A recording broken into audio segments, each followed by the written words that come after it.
Got to upgrade, mate. Got to upgrade. Got to keep elevating. Hello, everyone. Hello and welcome to the round 21 player ratings. This tonight. You're in for a treat. I'm just going to tell you now, you're in for a treat because things have elevated, and I'm about to explain why. First of all, Pommy, welcome. Good to see you again. Hey, up, how are we doing? Mate, what are we doing? We're sitting in a new player ratings. I basically just want to get straight to it because I feel like we're going to want to get straight to the ratings as soon as we can. As we can see, everyone can see we've got some fresh background here. What's the story?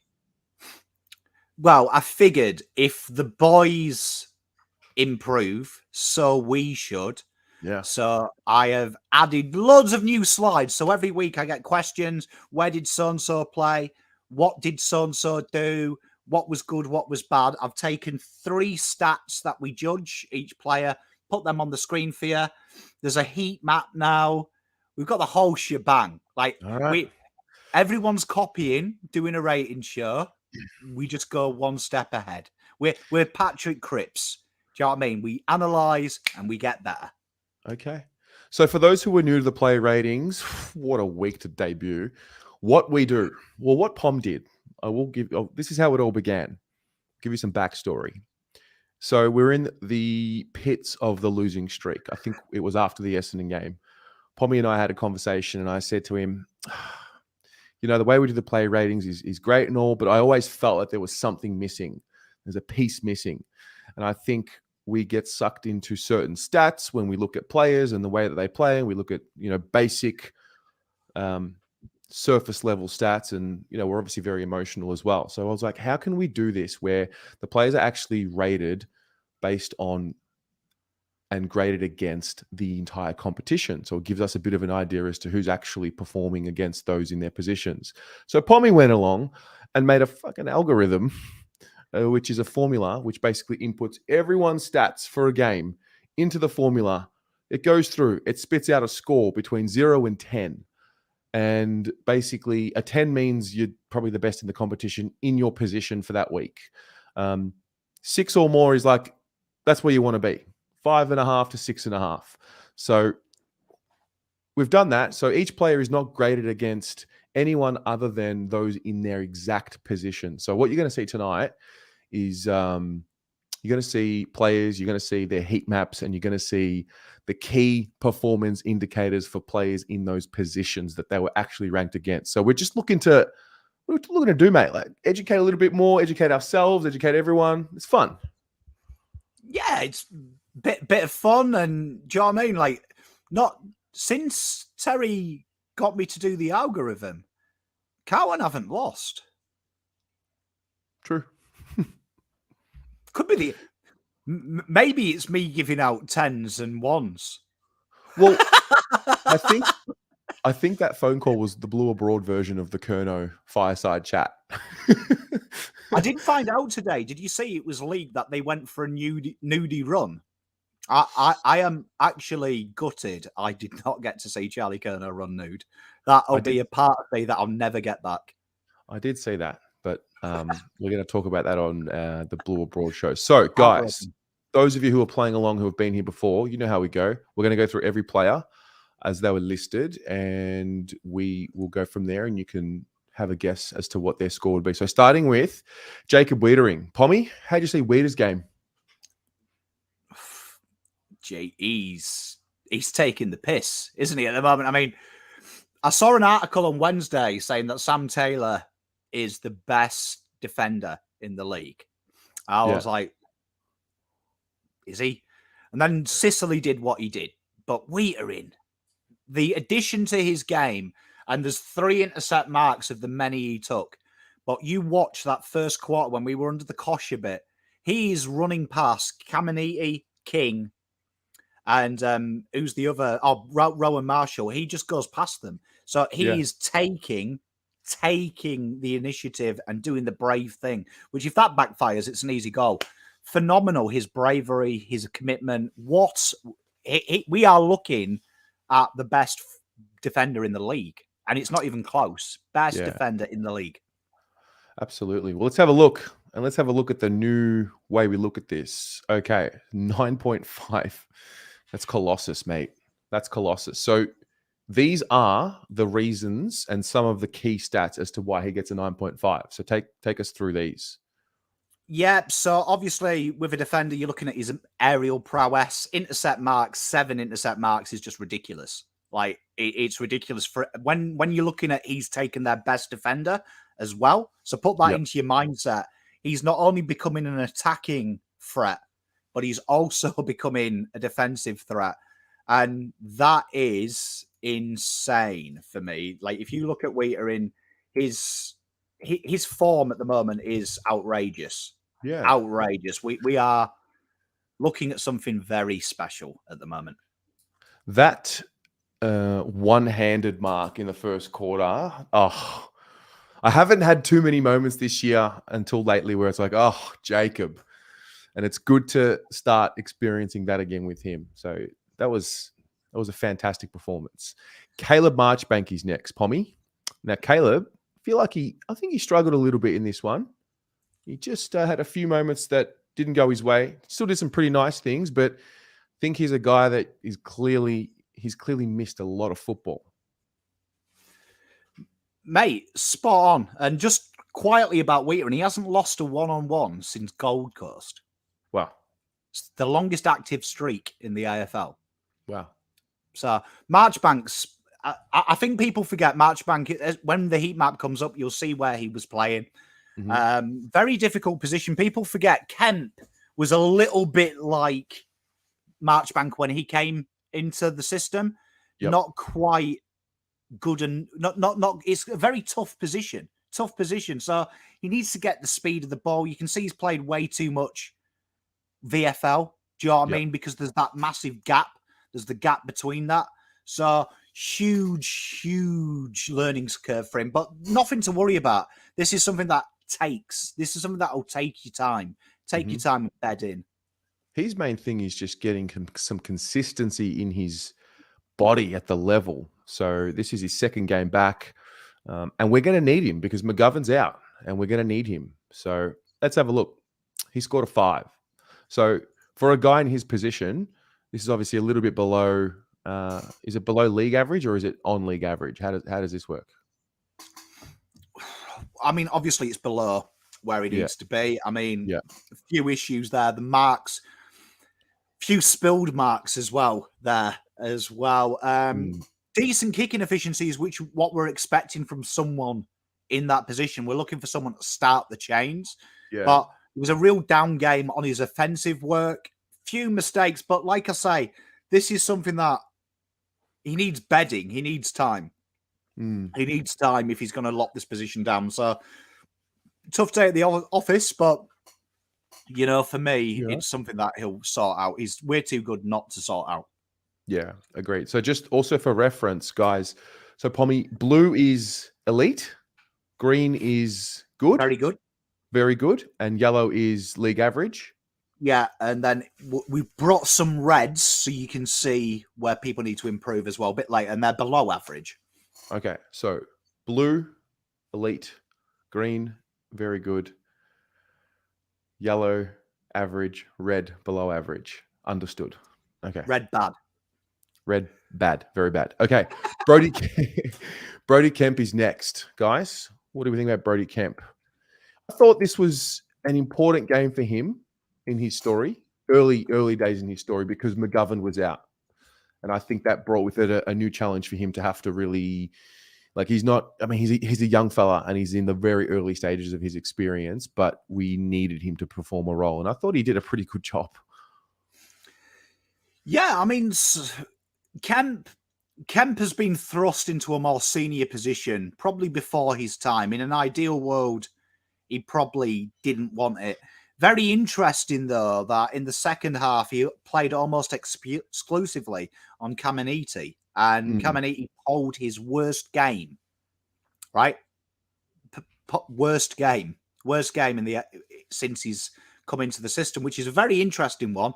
Went off, I believe, with a corky, are the sources, the HP sources. So he should be okay. But as you can see, This is a tough gig, this, because you can see he's played a lot centrally and then he's gone a bit more offensively as well. So Kemp's really building into the role quite nicely. This is a real interesting thing, though, is the DHPA, defensive half pressure acts. It's very understated role, this, but quite often he gets left with the mid, smaller bloke as well. And this is an understated part of Kemp's game.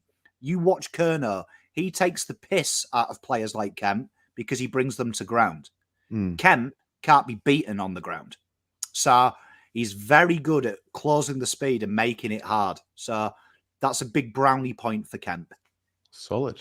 Okay. Loving the heat maps, by the way. Nick Newman is next. I haven't seen his score, but I feel like that is as close to a 10 and the best type of game you can get for someone in his position. So I don't know yet, but mate, he's really elevated. He's really creating this body of work, and it just keeps growing week by week. And all of a sudden it's this big body of work. But I feel like I've said this 3 times. That was the best game I've seen him play. Complete filth magnet, this bloke, isn't he? I mean, Newman, we talked about it last year. The things that me and Lekdog call 6 out of 10 players, high floor players. And that's never a negative, because it means when they get better or have a good game, it's not very far away from 10.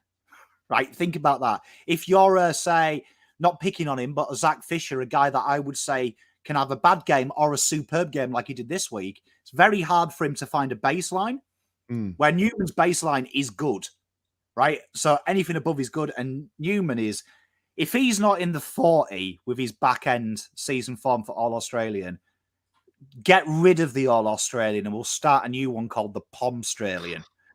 Because look at literally nearly everything he did was elite. Wow. Do you know what I mean? And these are just some of my favourites. Intercept possessions. And a very important role, we managed to get St Kilda. If you watch my preview, I said they're a very back-heavy side, the way they move the ball. Carlton didn't have a massive amount of forward half turnovers this week. What they did, and this shows very intelligent coaching, was they layered a second wall, which was Nick Newman, Kemp, almost coming up at high halfback, and WEITERING in the middle, and then they crammed MARCHBANK and CINCOTTA behind them. And he was insane. When they took that corridor kick, both Newman and WEITERING, they were just intercepting that. They wanted that, and Newman was the first to react all the time. This guy, I'm telling you what now, Jesus, keep him in cotton wool, because this guy, I've changed my mind. When we're in the grand final, Norm Smith medal. Yeah. I was talking to a mate this morning about the game, and he was saying, like, what's his weakness? And I'm like, I don't know. What is his weakness? Probably Daniel's donuts, like everyone. Yeah. So he's had 35 possessions. He's used the ball very well, very well. 623 meters gained. This is the one you've been speaking about for a few weeks. 17.8 meters gained per disposal. So that's upper echelon elite. So he's not mucking around the ball. Yeah, there's a couple of stats that I hate. Meters gained is one of them without context. Right. And disposal efficiency without context. They're just like stats we throw around for bants. So meters gained per disposal, I think, is so much more important, because any idiot can get 800 meters if you have 400 touches. These are real key touches as well. Go back and watch his first half touches in particular. Bang, bang, bang. They were setting Carlton up. So again, Nick Newman in another transient plane at the minute, this guy. All right. Zach Fisher is next. Can't wait for this. Take it away, Terry. What did you think of his game? It's Fish. So, what do I think of Fish's game? I thought he played a mature game. There's a lot of pressure on him before the game to perform, because I think it's pretty clear, like, hey, listen, you're in. We're now going to play you some more midfield minutes. I think everyone knew, including him, that he was a little out of form earlier in the year. external noise about him coming, about what happens next year, and people forgetting that he's contracted. A lot of media reports swirling that he's on the trade table and what are we going to get for him. So there's a bit going on, and I just thought that's the best game he's ever played. I haven't seen him play a better game. I remember him kicking 3 or 4 against West Coast in 2020 when he came back from the ankle, and I remember him playing a really good game against St Kilda in 2018. We wore the grey. He did the spin move from the centre stoppage. We got bat that day. But look, just happy for him. And more than anything, we need more contributors on the list. And I think we've gotten to a level now where Fish finds his way in this spot on the list where you've got some players who, if they're fit and healthy, they're probably playing ahead of him in that role for sure. So to have Fish now at this level on the list, like, that's depth. If Fish is a depth player, we're going okay. Mate, I think you've nailed it. And I think we saw a new role today. New role. I want to highlight a few. If you watch my VFL wrap, I said he's a lot to play AFL because Vossi put him on the midfield. So that's the cheat code. If suddenly some random player plays on the ball, bang, you're playing next week. And big things for him was his defensive work. Yes. And this week, again, massive defensive work. I want you to see the heat map. So left to right is we're attacking. So where Terry's head is, that's the defensive zone. Oh. Right? We're going that way. Yeah. We're going towards you, chat. As you watch it, we're going towards you. So where Fisher's pointing is where we're going. Real important that he played. Do you remember I talked to you about the BRODIE role and how important that is to Voss's system? This week, he was given the Boyd role out the back of the stoppage and be that little guy that turns the chains. Now, remember, Boyd is about a 10 to 15 disposal player. Look what Fisher did. And a big thing is if you go back and watch the first half, right? Do you know what I mean? The first half of him was probably the only player that tried to give Carlton any impetus. And the run and stun methodology of Voss's game is integral. So Fisher's game, very understated. And if people didn't like Fisher's game, they probably don't quite get what Voss is trying to do, because this was an incredible game in all them statistical bases that Voss is looking for an output-wise. Phenomenal game from Fish. Couldn't fault it, really. I think he had, one bad moment? He gave a 50, didn't he, away for something stupid from memory? No, he dropped the ball that Dow handballed to him. And that was it, yeah. Yeah. But it's the defensive side of his game, which I thought was the big standout and which is something that he has been criticised for. So, yeah, it was good. A 9 is crazy to come from him. Adam SAAD is next. SAAD. Well done, Fish, as well, if you're watching. We love you. He's a bit down, I thought, SAAD, on his usual output. When I watched the replay again, I thought when he has the ball in his hands, he does something good with it. I didn't feel like we saw as much of him as what we usually do. Tough one for SAAD. I mean, what you're seeing with Adam SAAD is just basically Voss is quite intuitive in patterns. If you go right back to when Voss took over, certain players get responsibility in the back half of the ground out of Voss's system. And you're just seeing maybe a change in the guard now that Nick Newman is the main man. Docherty's in the midfield. But it shouldn't be understated what SAAD does and in his overlap run, but also his ability to switch back and cover defensively, which is very understated. Had 3 one-on-one wins on the ground against Dan Butler, who is traditionally one of the best players in the league, on the deck. Again, top defensive half pressure acts, one-on-one. He had 2 one-on-ones. So AFL measured 2 one-on-ones. So I saw Andy John comment, WEITERING lost a one-on-one. Not an AFL one-on-one, the one on the wing. They count them as traditional one-on-ones. One man versus one man, do or die. SAAD actually had 2 aerial one-on-ones, right? One against Caminiti, right? And one against Max King. Won them both. Let that sink in. Won them both. And he's small. Won them both against Max King. Jesus. Yeah. Guy's a fighter, and you know what? Might not be his best game, and that's why you've got that yellow there, the intercept possessions. Few things work quite good enough from SAAD, but again, more than enough to win a football game. Yeah, definitely. All right. Blake Acres is next. This is his second monster game against his old club.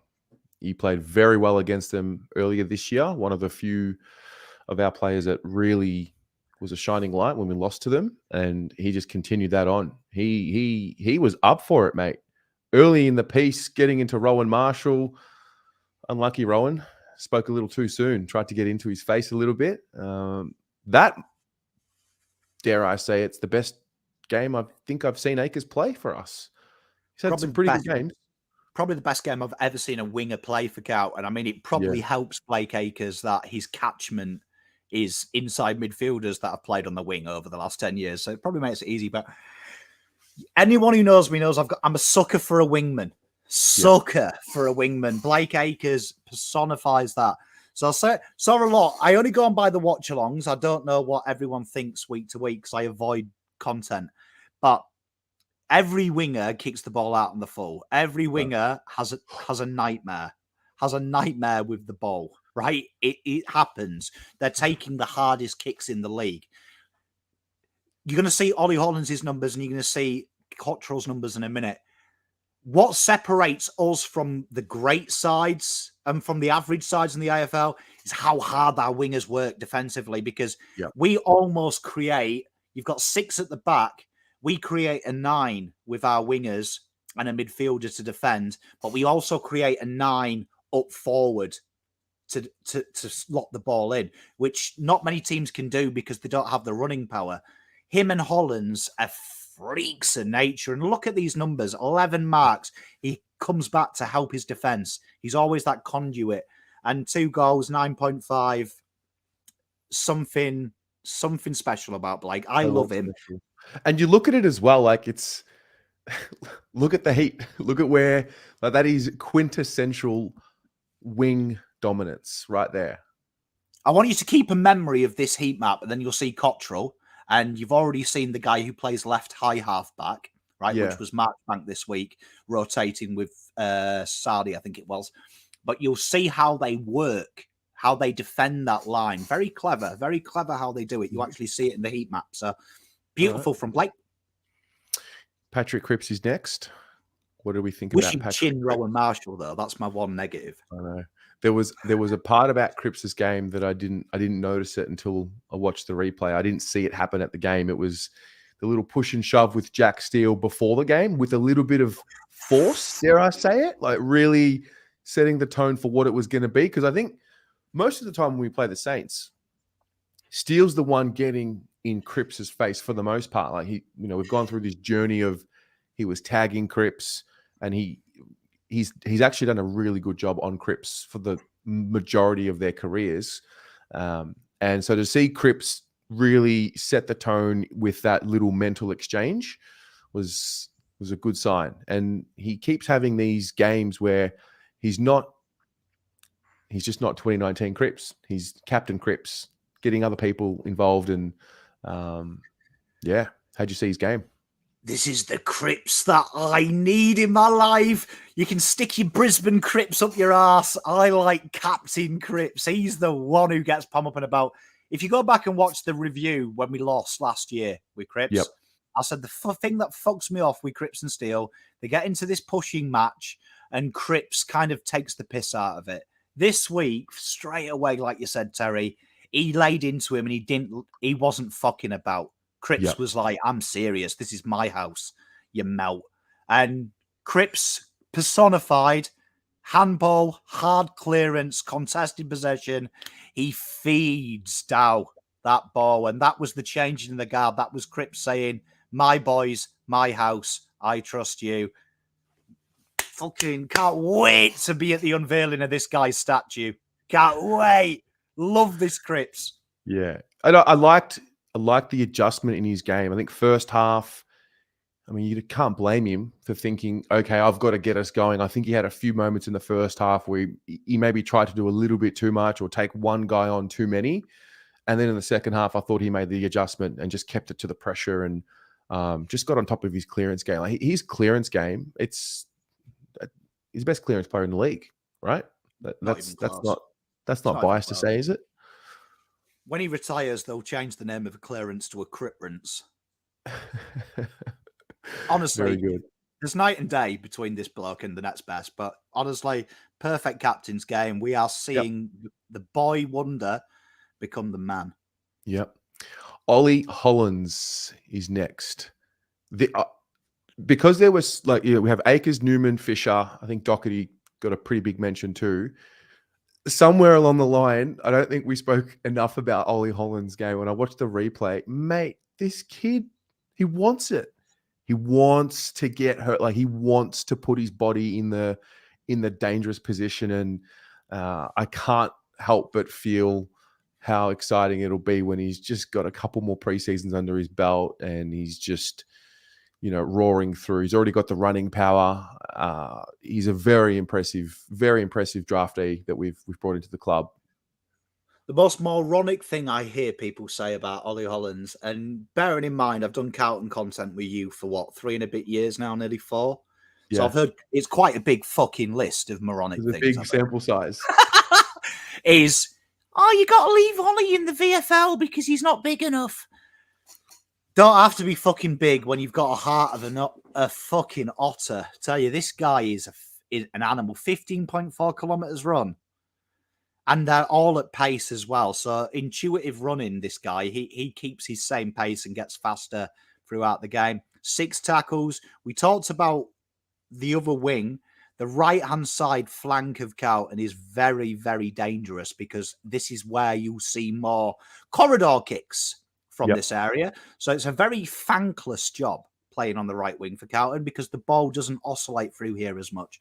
But this guy here, there's a moment where Jake Steele pushes him out of the stoppage contest. He falls to the ground, gets straight back up and runs straight at him. That's a huge, huge element. I don't think he's ever going to be big. I think Camporelli, I look at them boys and I look at the dad. He was a wisp of the thing. It doesn't matter. It's the heart. It's the heart. And I tell you what, if you ever got into a fist fight with Ollie Hollands, you'd have to kill him. Yeah. Because he's getting up. He's like the Joker. What a player.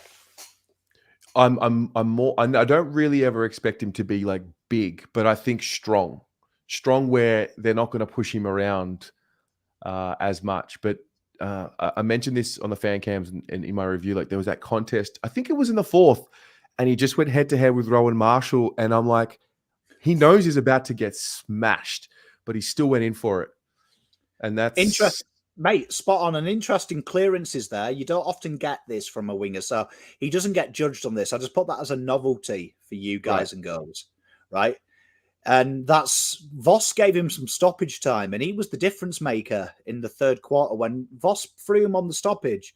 He just ducked under players, and they didn't pick him up, and he won a few valuable stoppage clearances in the back half of the game, which is very important for having that swing because he was an on-baller when he was a kid.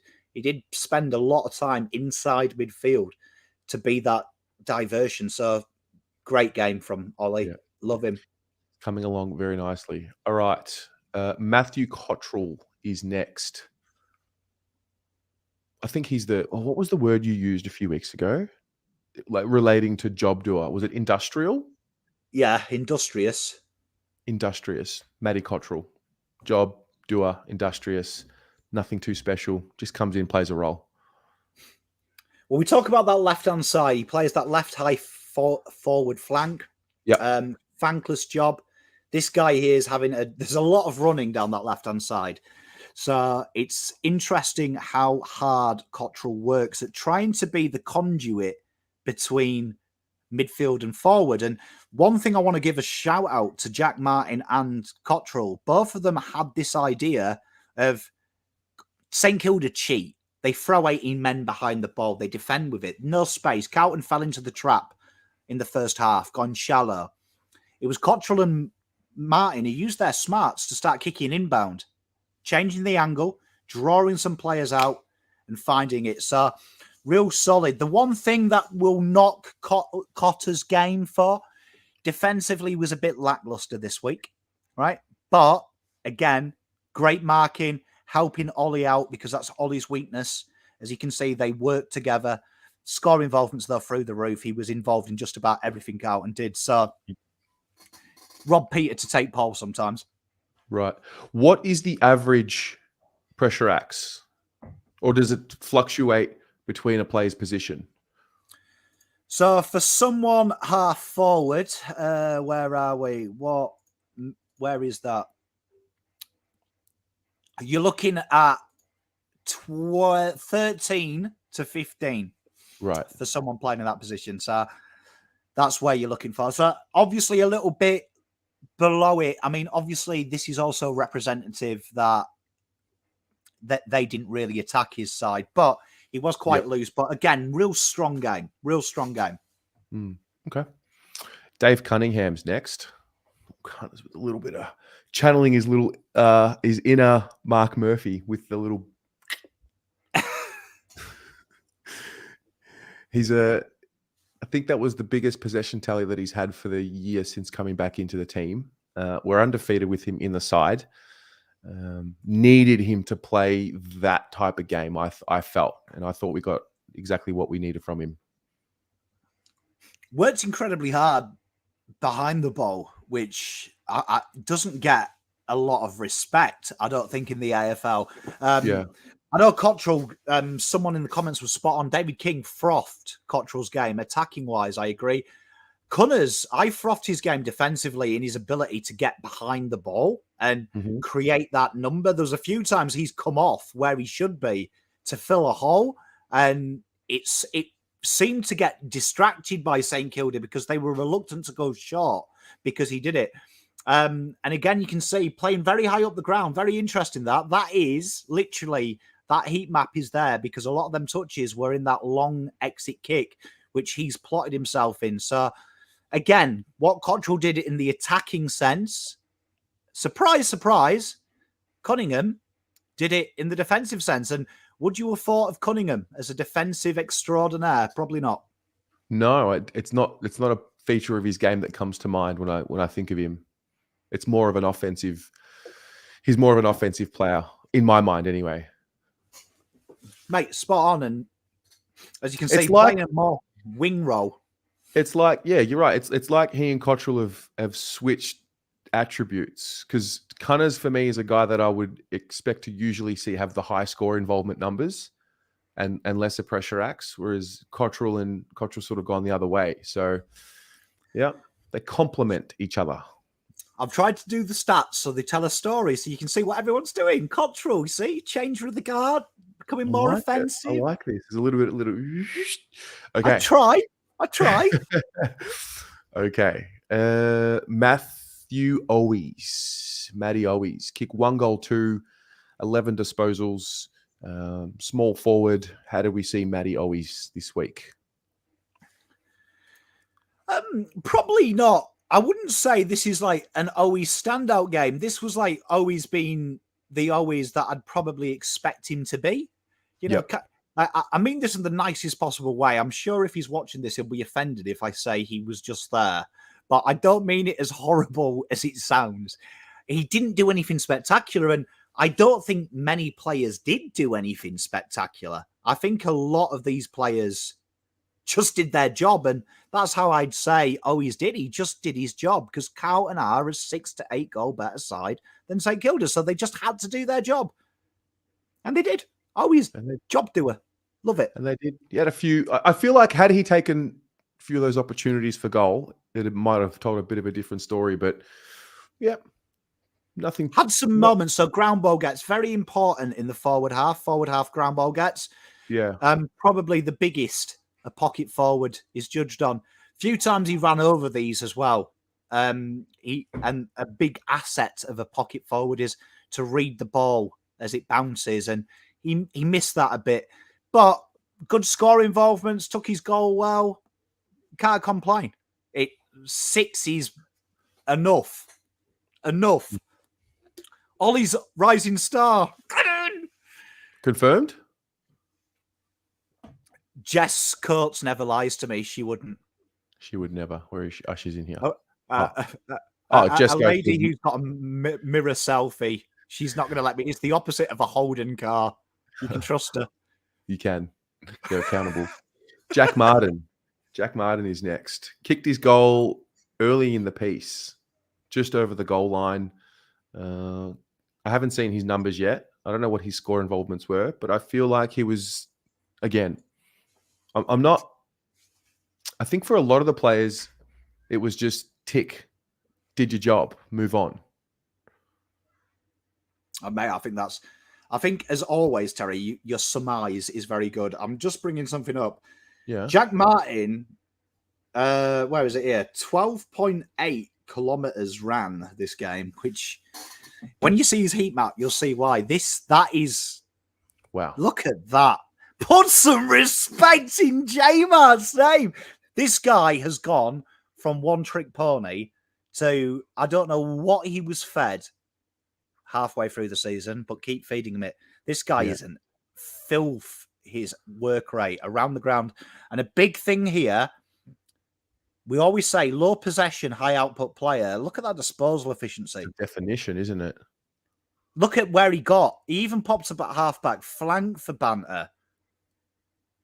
Just for bants. I actually think that 4 touches in the defensive half were just because he was bored.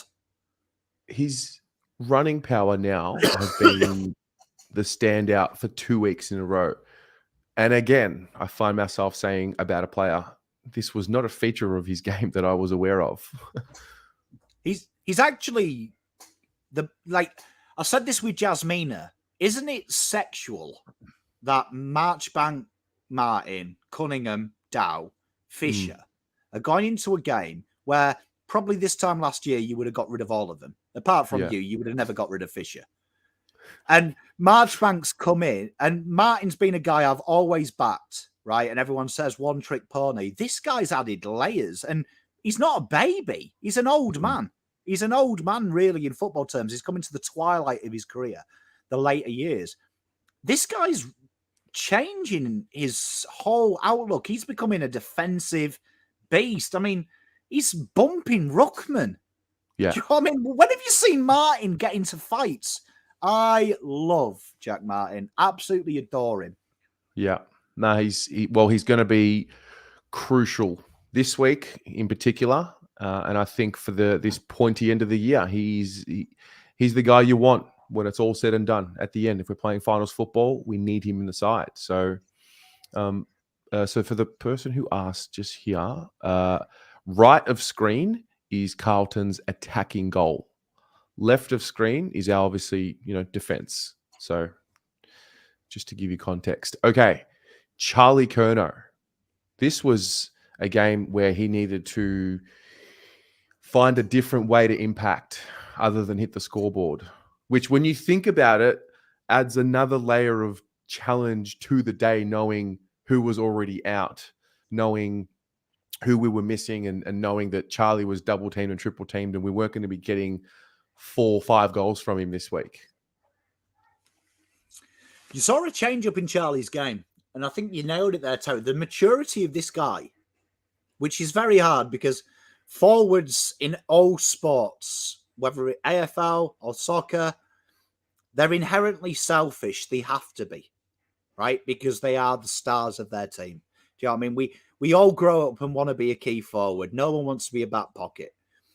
Charlie's development, particularly since Harry's got injured, to be totally selfless and bring his players in, probably the best player in the AFL who can have 2 players on him and understand that's a benefit to the team. Usually, I remember a couple of years ago when Harry was the solo forward, everyone going, oh, he's on his own. Oh, he's on his own. It's not fair. Charlie sees this as an advantage because he drags them into places, into deep waters where they don't want to go. He dragged Callum Wilkie in the 3rd quarter when Carlton were dominant to right half forward, well, left half forward. Not many players would do that. He knew Wilkie's going to come with me. He's going to come with me, which creates the space. And that's when the boys started to get on top. Selfless football, 2 goal assists, field kicking amazing. Everything was very good. Everything was very good. The goals about average for an AFL, just we're giving him a benefit turning that green. It maybe should be yellow, but as key forwards across the league, that is correct. It is. I was going to ask you about it, but it is good. I'm glad. It is good, but tough game. But 6.5. Do you know what I mean? Most people would take that. Would take Yeah. his work around the ground exceptional. And you know what it's told me? When Harry's back, centre half forward Charlie, leave Harry full forward. Really? Well, his kicking inside 50, that long kick to OWIES over 2 St Kilda players, filth. Mate, Matt Gandolfo nails it. Mark Viduka. If you were a soccer player, Ooh. he is Mark Viduka. Does the thankless things like his kicking, mate. Honestly, just everything Charlie does just turns me on. Yeah. Tom de Koning is next. Feel like Tom really lifted in that third quarter, especially. I think last week he was a bit quiet by his own standards, and both he and Pitto I thought lifted in the second half. But I think Tom's critical moments, they really stick out in my mind. There's a stat you're about to see on Tom de Koning, and since Ruckman ain't just big lumps of wood anymore, it's probably what separates the okay Ruckman from the great. Yeah. And his ability to score launch from stoppages. And TDK, that goal he kicked is the personification of his score launches from stoppages. His ability to take the ball out of midair and just get Carlton going is insane. And wow. You know what is amazing there? The score involvements, again, only COTTRELL had more. Do you know what I mean? Of trying to get there. Score launches, him setting us up from stoppage, absolutely insane as well. Like, people have got to start seeing that this guy is never going to be. He's never going to be a big throw around ruckman. His skill set, though, is something else. It's something else. It's something you can't do. And you look at the ruckman in the league this week. Do you know what I mean? Some of the key facets of the best this year alone, score launches are very important. Ranked elite, right, this week for that, right? Then you look at the clearances from him. That's another aspect that we look at with ruckman. It's a lot of people focus on ridiculous stats, the hit outs to advantage, but borderline elite, very good. Stoppage clearances, elite. That's one way you find ruckman come a cropper in stoppages. It's more of a midfielder's game. But hit outs to advantage, good. The win percentage, again, below average. But this is what you're looking at. The top players make up in other avenues. So just because you can't go one-on-one in the ruck, he kills you elsewhere around the ground. And that's going to be a very interesting thing, because Rowan Marshall is probably the trickiest of ruckman to play, because he's a genetic freak, is the lad. Let's be honest. He's a genetic freak. TDK killed Rowan Marshall in the avenues that TDK can kill him. And as he gets older, he'll start to work it out of how to beat these guys. Very, very important player. Yeah, right. Pitto's next. He's another one that lifted a bit more in that second half. I look at his leg, how heavily it's taped every time he runs off, and I wonder how much that's still impacting him. He's not, I wouldn't say he's a mobile guy anyway, given the size of him. He's always competing, I feel. I didn't feel like he was poor, but I still feel like he's not quite at the peak of his strength just yet since returning. Yeah, in 1996, my nan once told me as I was getting into the car, "Be careful, lad, it's icy." And with that, she fell, right? And she went about 8 foot in the air, and she broke her hip, did the old bird, God bless her. And when she got out of hospital after the surgery, I reckon Pitternet and my nan had the same walking speed, to be honest, around the ground. He's a very awkward player to watch. But the thing is with Pitternet, and he doesn't get this, he's just annoying, because he takes players. When he went forward, he won't get stats for this and people won't give him the praise, but it drew players towards him. Yeah. Drew players towards him.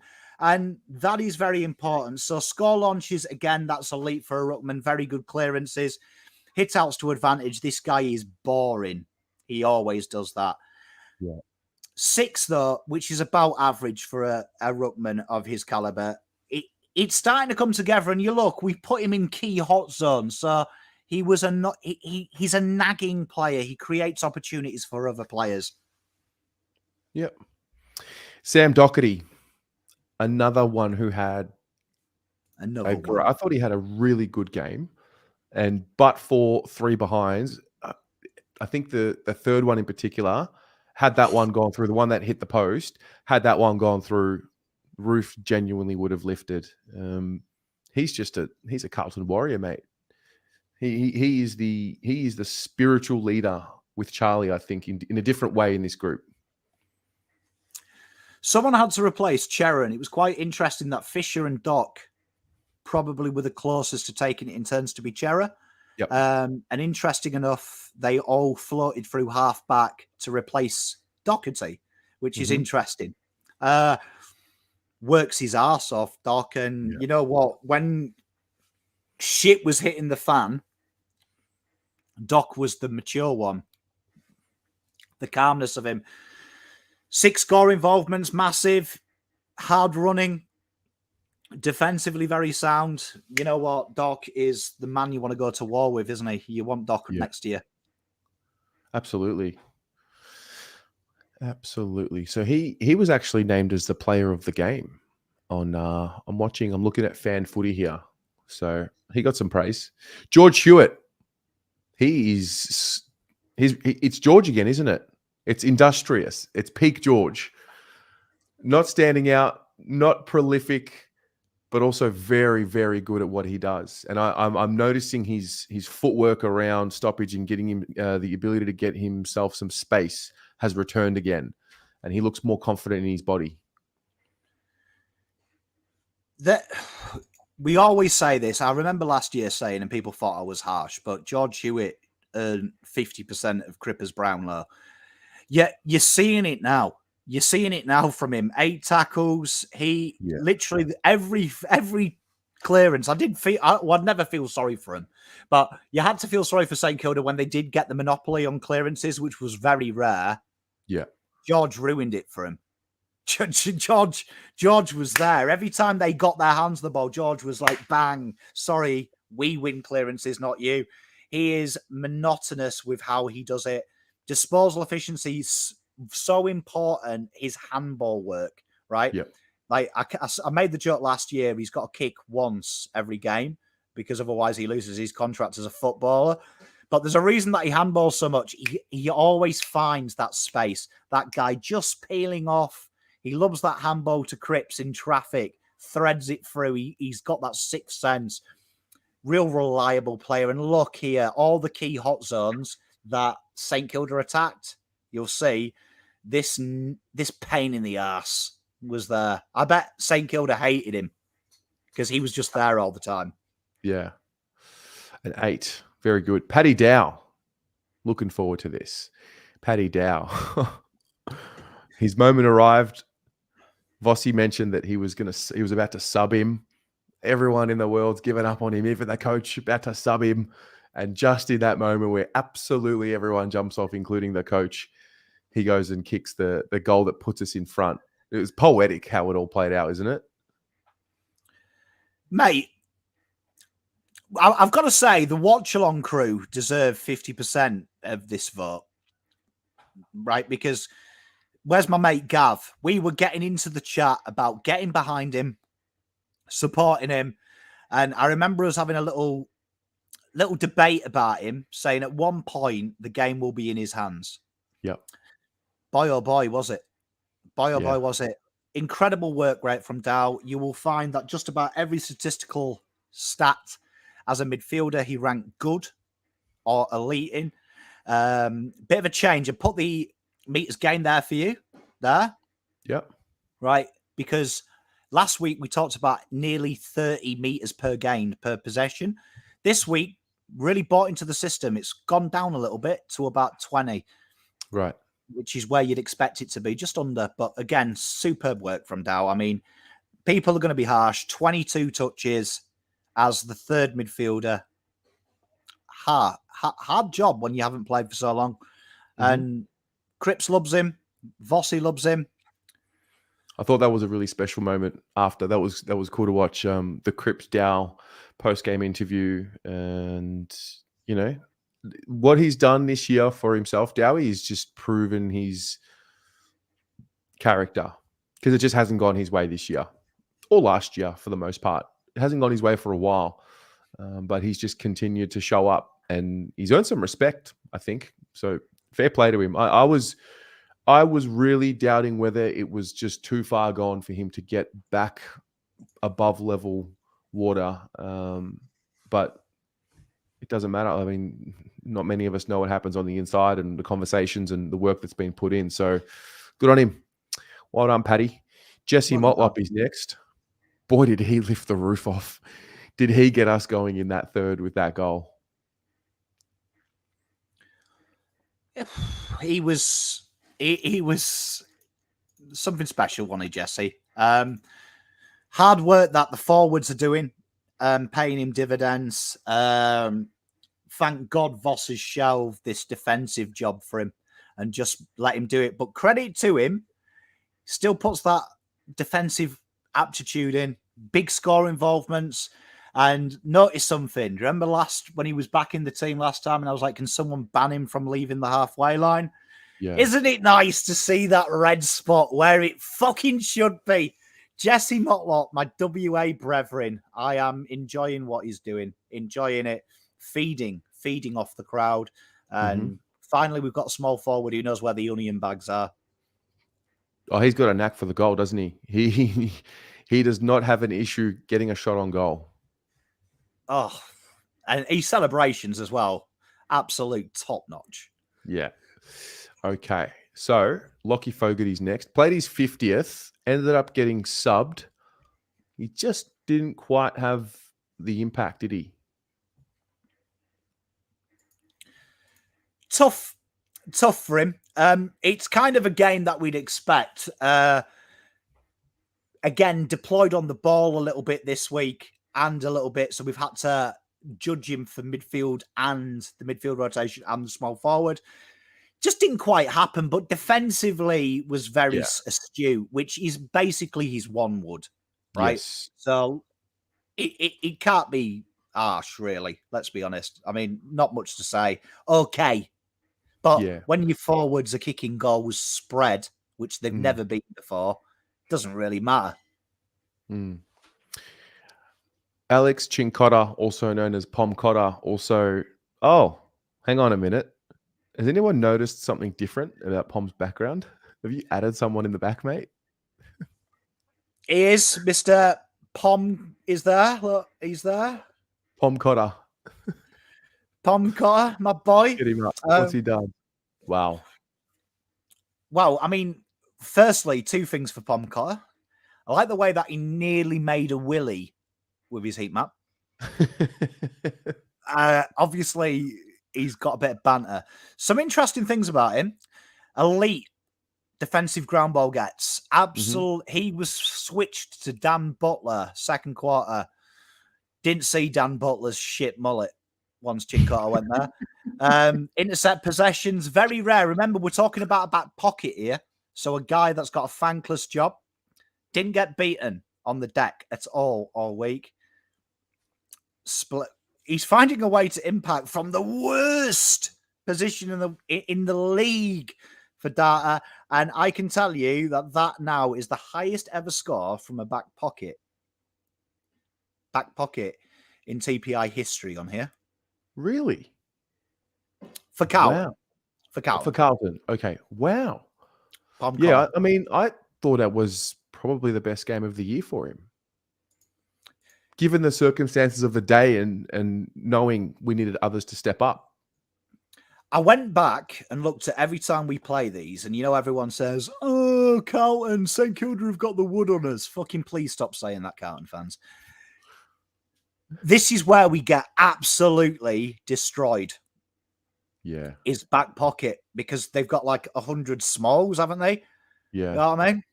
Ironic for a small club. But yeah, they've got a lot of smalls there. CINCOTTA killed it. Killed it. We love POMCOTTA. We do love POMCOTTA. Lucky last, Ed Curnow. who came on as the sub in the 4th, I think it was. Obviously, very hard to give him a rating. Got amongst it though. 3 score involvements, and those 3 score involvements were important for us in that 4th quarter, given we were behind. Isn't it funny? Ed Curnow was on like 12 seconds, 1 entry inside 50, and Curnow kicks a goal. Yeah, it's not a coincidence. Tough to give him anything, really. I mean, 4 disposals defensively. Ed wasn't there. However, I had to pick a fucking stat, so I did. 100% disposal efficiency. There you are. Very good. That is clever. All right, let's have a look at the team. How did we go? Wow. So I've got a question. Hit me. We have a 5 and a 5.5, and are they usually yellow? No, they're usually a bit below. What it does when it grades them, though, is because you've got so many in the 8, that becomes 7.5. That becomes the native. So it just changes the variance. So it just makes it easy for your eyes to digest, because obviously it's showing you a more. Ideally, we want everything pale green. Right. So, but again, this is probably our best team performance since doing this show. We are a team. We are a team. Wow. There you go. There you go. And that's the player ratings, round 21, just like that already. That was quick. That was a very quick hour. Just to confirm, Bevtone, you can go under. So if you get 2 statistical categories, that's why people are 5. They start at 5.5. If you are bottom 10% of the AFL, you get deducted a vote. So I do think we had a 3.5 at one point, and I think we've had I think 3.5 is the lowest. Yep. Is the lowest. Just go back. Yeah, Bev, just go back 2 months and watch the play ratings, and you'll see. It should be 8.5, chat. I didn't mean to pot the 8.6. Yes, it's all good. Cut the guy some slack. So for those of you watching at home, I did nothing here. There's a lot of work that went into getting this done. Like, just think about this for a minute. All the heat maps that you see have to be downloaded and put into here in this graphic. There's a lot of work that's gone into this. So Pom, mate, thanks very much. This is really cool. I might just leave the show with this graphic up, because look at him go, mate. Zach Fisher abroad. Let's go, baby. I knew you'd like that one. Yeah. Pommy, thank you, ladies and gents. See you in 3 minutes for the Blue Broad show. We're gonna have a lot of fun. Let's put the kettle on. Let's go. Ciao. Go Blues. Go Blues.